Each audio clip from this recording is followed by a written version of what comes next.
queria te convidar a abrir a sua Bíblia no Evangelho de Jesus Cristo que... Ah, sim, o filme, obrigado. Não abra ainda a Bíblia. Obrigado, Gil. Passou. Vamos assistir um filme, um vídeo curto a respeito dos diáconos, tá bom?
E com essa equipe maravilhosa, esses irmãos que estão servindo ao Senhor, através do serviço para essa igreja, nós somos gratos ao Senhor, porque certamente vocês vão experimentar todo o favor de Deus, né, em servindo a vida dos nossos irmãos, servindo essa sociedade.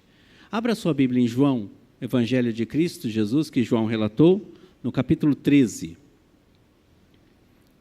Eu queria falar um pouquinho sobre as lições da ceia.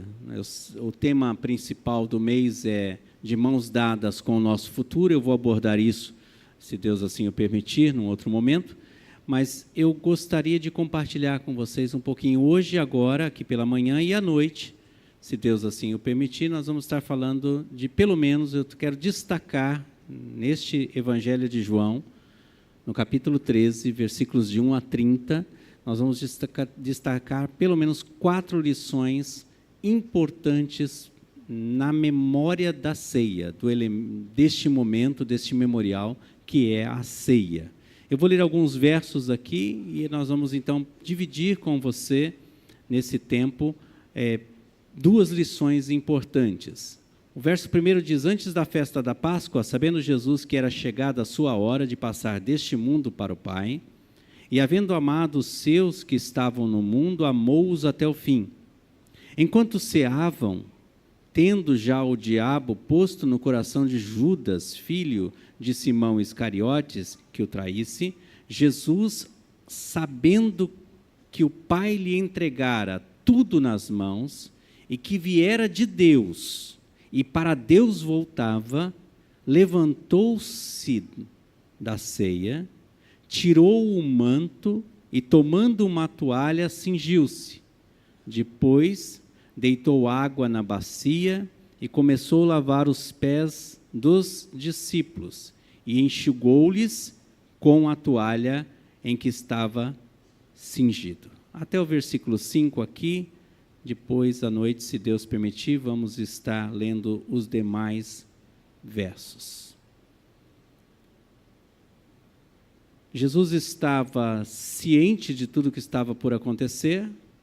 Jesus tinha conhecimento de que ali estava se resumindo os últimos momentos da sua caminhada terrena. Ele, depois deste momento, ele iria na direção do jardim. Ali ele seria tomado pelas autoridades, levado para julgamento, e ali então ele seria sentenciado à morte. Ele tinha toda essa consciência.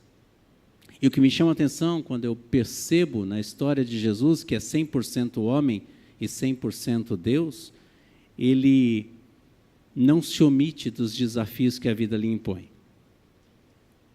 Lá no jardim, ele vai fazer uma oração pedindo ao Pai que, se fosse possível afastar aquele sofrimento, ele estaria pedindo isso ao Pai. No entanto, ele mesmo disse: faça a sua vontade e não a minha. E aqui na ceia propriamente, nós vamos ver, se você ler os paralelos desse texto, você vai perceber toda uma preparação, identificação de lugar, o preparo deste lugar, a recepção desses discípulos, dos apóstolos, o estar Jesus naquele ambiente, naquele cenáculo. E naquele momento, então, diz João, nessa narrativa de João, diz que Jesus, ele, tomando aquele momento como especial, como relevante, ele, já sabendo que Satanás tinha posto no coração de Judas que o traísse, ele levanta-se, tira o manto, coloca uma toalha no dorso da sua cintura, toma uma bacia e começa a lavar os pés dos seus apóstolos. Nesse contexto e nesse ambiente de celebração, é muito interessante a gente tentar extrair quais são as lições que, de alguma forma, Jesus quis passar e que tanto João, quanto Mateus, quanto Marcos e Lucas deixaram registrados para que nós pudéssemos observar. E a primeira lição que eu gostaria de destacar aqui para ficar em nosso coração é que a ceia, este momento de celebração, de memória, de lembrar do sacrifício, deve nos fazer perceber e nos confrontar com a nossa própria identidade. Isso é muito interessante quando a gente pensa. O texto afirma, e João é o único que relata isso, ele diz: Jesus sabia de onde viera e para onde estava voltando. Nós vivemos num tempo na nossa sociedade moderna onde há uma crise muito grande. Dentre tantas crises, umas que eu identifico com muita propriedade é a falta do conhecimento de si mesmo. Nós temos habilidades de reconhecer falhas e problemas nos outros. Nós temos uma habilidade sem precedentes de perceber que os outros são diferentes de nós. E aí nós entramos muitas vezes no ambiente do julgamento, nós entramos no ambiente da censura, nós entramos nos ambientes das limitações e até mesmo das intervenções. E muitas vezes não temos a mesma habilidade de olhar para dentro de nós. Enquanto Judas já havia dado espaço para o adversário, para que o adversário, tomando a sua mente, pudesse engendrar um plano de traição. E o que é interessante, porque eu fico pensando, as profecias do Antigo Testamento apontavam que alguém iria traí-lo, só que não define quem era esse alguém, não é verdade? Então eu fico pensando se Judas, em tendo essa atitude, se ele tivesse tido arrependimento e não remorso, talvez Judas pudesse ter alcançado o perdão de Jesus. Vou dizer novamente, se Judas tivesse tido arrependimento e não remorso. Pedro tem arrependimento quando ele nega a Cristo. E vale dizer então que arrependimento gera vida, enquanto remorso gera morte. Lucas, ao relatar o livro de Atos, logo nos primeiros versos, ele diz que Judas, depois de ter feito o que fez em relação à entrega de Jesus, ele pega as 30 moedas, joga no pátio do templo e sai e vai num campo, um cemitério chamado Alcedama, que é campo de sangue em aramaico, e ele ali então coloca uma corda, né, uma teresa, ele faz ali amarrado de alguma coisa, não sei se usou propriamente galhos, eu não sei qual foi o instrumento que ele levou, mas ele coloca-se e se precipita, morro abaixo. Só que o galho quebra, a corda arrebenta e ele é rasgado da boca do estômago até aqui embaixo, colocando para fora o seu intestino delgado. É o que diz lá, as suas entranhas saíram para fora. Isso mostra com propriedade que o remorso não gera vida. É muito interessante nós olharmos para esse texto e percebemos que Jesus sabia de onde ele vinha e para onde ele estava indo.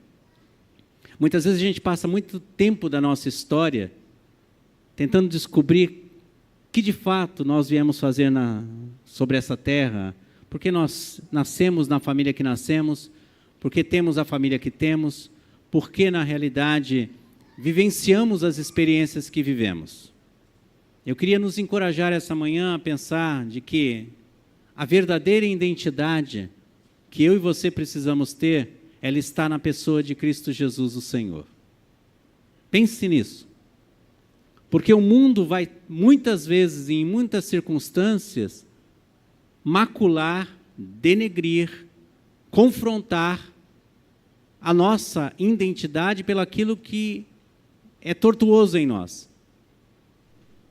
No entanto, eu preciso descobrir, para continuar vivendo sobre essa terra, quais são de fato os verdadeiros valores que Deus percebe em mim. Isso é identidade. Jesus, embora está por enfrentar um momento totalmente ímpar na sua existência, ele sabe daquilo que está por vir, ele não se omite no processo. Por quê? Porque ele sabe de onde ele veio e para onde ele está indo. Eu, até meus 40 anos, eu tinha uma pergunta dentro da minha mente. Eu queria saber o que de fato valeria a pena fazer na vida. E eu corri atrás desta verdade para que eu pudesse ser posicionado naquilo que eu deveria fazer. Em meados ali dos meus 50 anos, quando cheguei a encostar nos 50 anos, a minha pergunta mudou. Eu comecei a pensar o que de fato eu não deveria fazer, ou quais são as coisas que não valeria a pena fazer. E hoje, aí, embocando nos 60 anos, né, encostadinho já nos 60 anos, eu sei o que eu quero e eu sei o que eu não quero. Isso tudo a gente começa a descobrir em Cristo Jesus. E eu queria nos encorajar a ver isso como uma lição da ceia.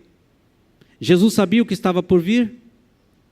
Jesus sabia o que estava aguardando-o? No entanto, ele ainda tem toda uma postura como pessoa. Nós estamos falando aqui do Jesus homem, em enxergar a vida. Eu não sei de você, mas se eu soubesse tudo o que está por vir, eu não sei se eu teria a habilidade de lidar com aquele que vai trair. Porque Judas está nessa ceia, não é verdade? Judas está ali.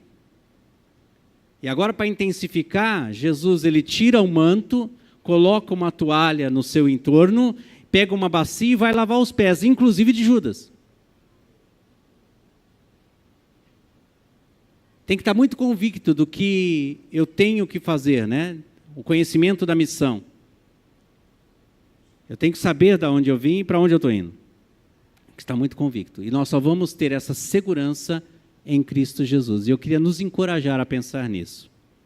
E a segunda lição que eu gostaria de deixar aqui para nós, hoje a escola dominical vai ter mais tempo, ou pelo menos vamos ter oportunidade de sair correndo para votar. Tá bom? A segunda lição é que a ceia nos leva a oferecer, grave bem isso, a ceia, a reflexão da ceia, o momento da ceia, nos leva a oferecer perdão e praticar o perdão na amplitude da visão de Cristo. Note, ele sabia que Judas era o traidor. O texto aponta isso, o próprio João fala disso. Jesus sabia que no coração de Judas, Satanás já tinha tomado. Há momentos na nossa vida em que a gente não quer, e é uma questão de escolha, conviver com aqueles que a gente sabe que nos causaram danos, não é verdade? Nos incomoda, ou não? Claro que sim, a mim me incomoda. Não é fácil lidar com isso. E ainda mais, na atitude de Jesus, isso me chama muita atenção, é que ele, sabendo de tudo isso, ele toma uma bacia, uma que não era da função dele, e vai lavar os pés daqueles que estão ali ao seu entorno. Oferecer perdão, tomar a bacia, pegar a toalha e lavar os pés daqueles que muitas vezes não estão entendendo, e o texto afirma isso, e a gente vai ver à noite, se Deus permitir, a postura de Pedro. A ponto de Pedro dizer assim, olha, não me lava não. De jeito nenhum. E Jesus diz, se eu não te lavar, você não tem parte. Aí ele fala, então lava tudo. É duro lidar com pessoas ao nosso entorno que não entendem o que a gente está querendo fazer. É ou não é verdade? É incômodo isso. Você está lá no serviço, você é chefe de uma seção, você é líder da produção, você é um gerente, você é um gestor, e aí você tem uma equipe que você fala, mas não anda. Não dá vontade de dar uma corda? É ou não é? Vão, andem, né? Dá vontade. Mas nós temos que praticar o que Jesus nos ensinou. Ele oferece perdão e pratica o perdão de forma intensa. Deixa eu falar uma coisa ao teu coração. As pessoas mais difíceis da gente liberar perdão ou perdoar são aqueles que estão mais próximos da gente. Não é difícil perdoar pessoas longe, distantes, pessoas com quem eu não convivo. Não é? Só se eu for muito duro de coração. Mas isso não é tão difícil. O difícil é você ofertar perdão, praticar o perdão na intensidade com aqueles que estão mais próximos. Por quê? Porque nós não esperamos traição, contrariedade, né, discordância daqueles que estão próximos, não é? Mas tão certo quando a gente não espera, é irrealidade a gente achar que não há contenda. Porque nós vivemos nesse mundo, não é? Outro dia eu estava no trem indo para São Paulo e eu vi uma senhora entrando no trem. E é interessante, no trem tem algumas experiências de trem, é maravilhoso andar de trem porque a gente tem um monte de experiência. Aí viu um moleque, um menino, com todo carinho, nós chamamos de moleque, não desrespeitosamente, mas assim, um tanto quanto nocivamente. E ele estava com a cara encostada no vidro, né, fazendo de conta que estava dormindo. Né? Colocou o rosto lá e ficou lá. E a senhora entrou no trem, ficou de pé. Eu não sei se ela estava grávida, mas assim, visualmente falando, porque é outra coisa também complicada. A gente vai falar, a senhora está grávida, né? De repente fala, não estou. E aí? Mas esteticamente falando, ela estava grávida, né? Então, eu olhei aquela cena, me senti incomodado, mas falei, eu não vou avisar, né? Acorda aí, ô. Né? Aí uma senhora não se contentou e disse, mas ela já disse assim, com todo aquele carinho e amor, acorda, moleque, levanta. E aquilo virou um bololô dentro do trem, que a minha vontade era o trem parar, abrir a porta para eu sair. Porque eu não queria estar naquele momento, naquela situação, porque não tem jeito. Quando você está numa situação como essa, não tem jeito de você fazer de conta que não está acontecendo. Então, de alguma forma, você vai estar presente naquilo. Não é difícil, talvez, para esse menino, que ficou até azul, depois dessa declaração de amor e de carinho dessa senhora, mediante as pessoas que lá estavam, né? Não é difícil para esse menino, uma vez que ele nunca mais viu essa mulher, certamente, perdoá-la. O difícil é a gente viver uma experiência dentro da própria casa, onde a gente vai ter que desenvolver essa habilidade e ela é atrelada à pessoa de Cristo Jesus. Não tem como, humanamente falando, eu não tenho forças para fazer isso. Só Jesus pode nos capacitar para perdoar com intensidade. Vocês estão me entendendo? Precisamos desenvolver isso. Seria bom que estivesse um manualzinho, né? Para perdoar esposa, para perdoar esposo, para perdoar filhos, página tal, apêndice ali, né? Então está ali, página tal, a linha tal, pronto. Mas não é assim que funciona. Por isso eu quero nos encorajar aqui esta manhã a depender exclusivamente da graça de Deus. O único capaz de nos capacitar, como capacitou Jesus, para colocar uma toalha no seu entorno e pegar uma bacia e lavar os pés de Judas, gente. Se fosse eu, talvez eu ia começar a lavar Judas pela cabeça. Pegar a cabeça dele e falar assim, vem tomar banho. E ver as bolinhas saindo. Não é? Não é fácil, gente. Nós precisamos ser honestos conosco mesmos. Não é fácil. No entanto, é possível quando a gente envolve a pessoa de Cristo Jesus, que é o nosso melhor e maior modelo. Que Deus nos ajude a termos uma identidade. Eu não sei o que a vida fez com você, eu sei o que a vida fez comigo. Eu não sei se você ouviu na sua história de que você não daria certo, de que você não acertava nunca, né? E isso te marcou de tal forma que a sua alma está tão ferida, tão machucada, tão dilacerada, que hoje até mesmo alguém falando sobre você ou com você, você se sente ofendido. A vida faz isso com muitos de nós. Mas quando a gente descobre quem nós somos em Cristo Jesus e quais as expectativas dele ao nosso respeito, tudo muda. Porque Deus quer o melhor para a gente, mas mais do que isso, Ele quer que eu e você, nele, sejamos melhores para os outros. Entendem isso?